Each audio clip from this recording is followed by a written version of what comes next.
Good morning. स्वागत है आप लोग को हमारी क्लास में। कल हमने सीखा था वर्ण विच्छेद करना, कि कैसे वर्णों को विच्छेद करते हैं, यानी कि वर्ण विच्छेद जैसे कि पढ़े थे कल हम लोग। वर्णों को अलग अलग करके लिखना वर्ण विच्छेद कहलाता है। हमने समझाया था कि वर्ण विच्छेद अगर हिंदी में ना आए तो उसी को इंग्लिश में ट्रांसलेशन करके वर्ण विच्छेद हम लोग बना सकते हैं।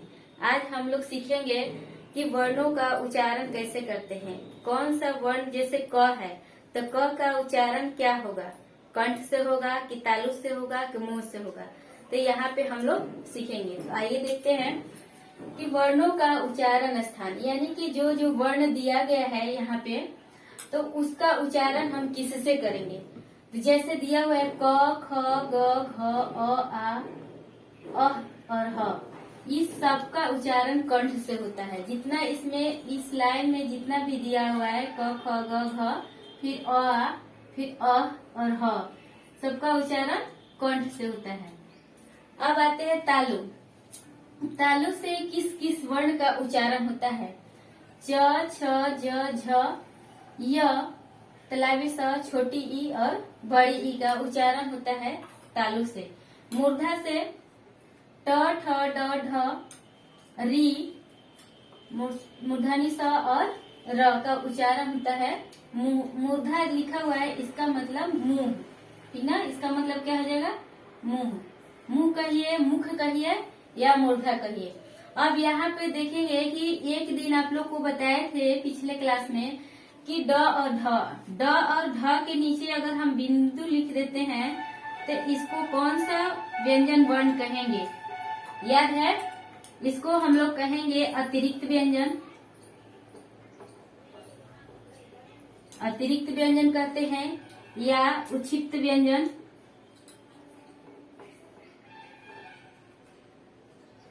उक्षिप्त व्यंजन या द्विगु व्यंजन,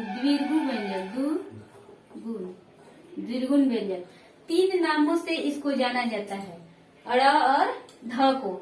अगर हम पूछे छोटी क्लास के बच्चे से कि अड़ और ढ का इंग्लिश इसका क्या होगा, तो सारे बच्चे को तो ड और ढ का स्पेलिंग याद होता है कि डी से ड और डी एच ढ होता है, लेकिन इसका स्पेलिंग क्या होगा, याद है। इसका स्पेलिंग आर होगा और इसका स्पेलिंग होगा आर एच। ये हमेशा याद रखना। सारे बच्चे जो छोटे क्लास में 1, 2 में पढ़ते हैं तो दोनों का अर्थ एक ही समझते हैं कि दोनों एक ही हैं, लेकिन दोनों एक नहीं है। भले हम व्यंजन वर्ण के जो लास्ट में गिनती करेंगे तो उसमें जो पूर्ण रूप से व्यंजन की वर्ण की जो संख्या होती है, टोटल वर्ण की संख्या 52 होती है। ऐसे हम लोग पढ़ते हैं कि व्यंजन वर्ण क्या होता है। व्यंजन वर्ण जो होता है 35 हम लोग पढ़ते हैं, 35। फिर स्वर्ण वर्ण पढ़ते हैं 11।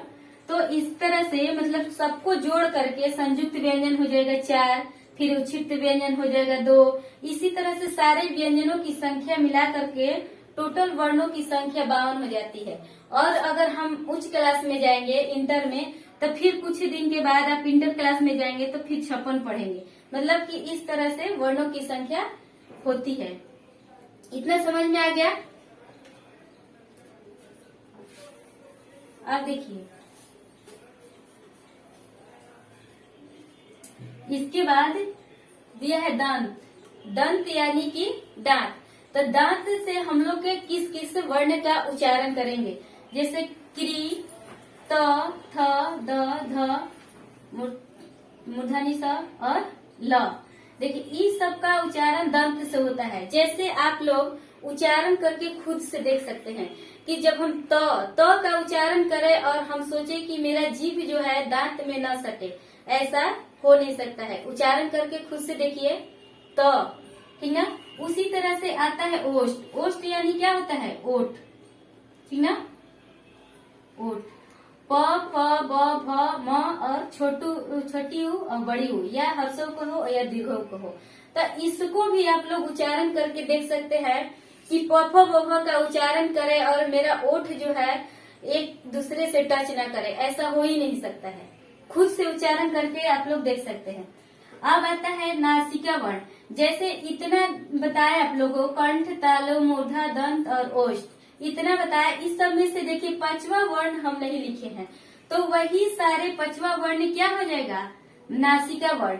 ये पांचों वर्ण का जब भी हम लोग उच्चारण करेंगे, उच्चारण करिए शुरू से अंग, तो ये नाक पर जोर आ रहा है, तो इसी को हम लोग नासिका, मतलब नासिका यानी कि नाक।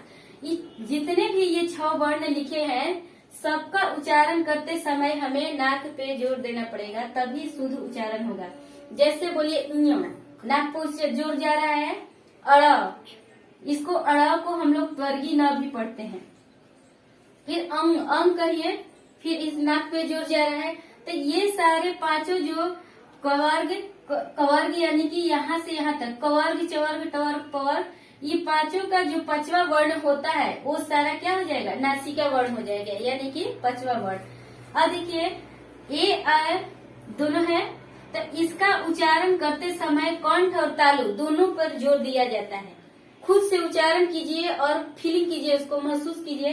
ए, कंठ के साथ साथ तालु पर भी जोर जा रहा है। उसी तरह से दंत और ओष्ठ, दंत और ओष्ठ, व, ये जो होता है हमेशा एग्जाम में पूछा जाता है।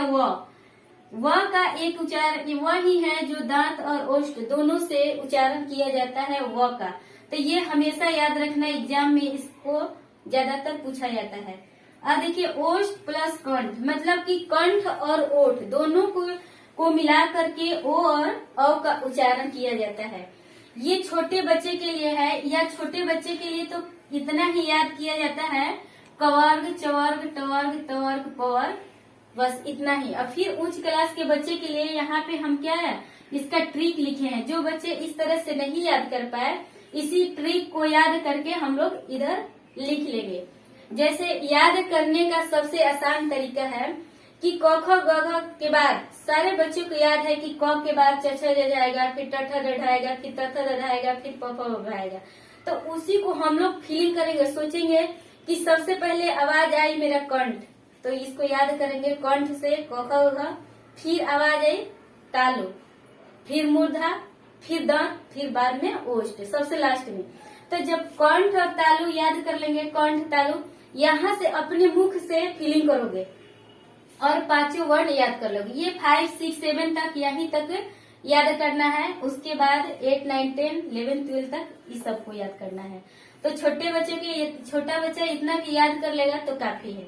अब देखिए इसी का ट्रिक है, ये दिया हुआ है ट्रिक के पहला, अंकुह विसर्जनीय नाम। इसको ट्रिक से याद करेंगे हम लोग, अंकुह विसर्जनीय नाम कंठ, ऐसे याद करेंगे।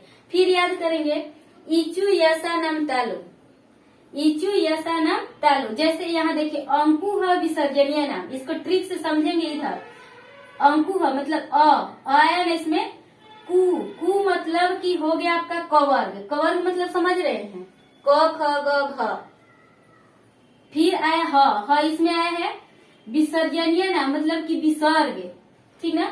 ये सब जितना आया, जैसे मतलब आ गया अ, फिर ह के मतलब ह आ गया, और विसर्ग मतलब आ गया यहाँ, और कवर्ग कु मतलब कवर्ग क ख ग घ, इतना समझे।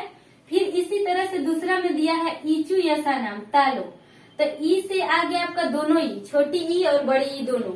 फिर चू से आ गया आपका चवर्ग, च छ ज झ।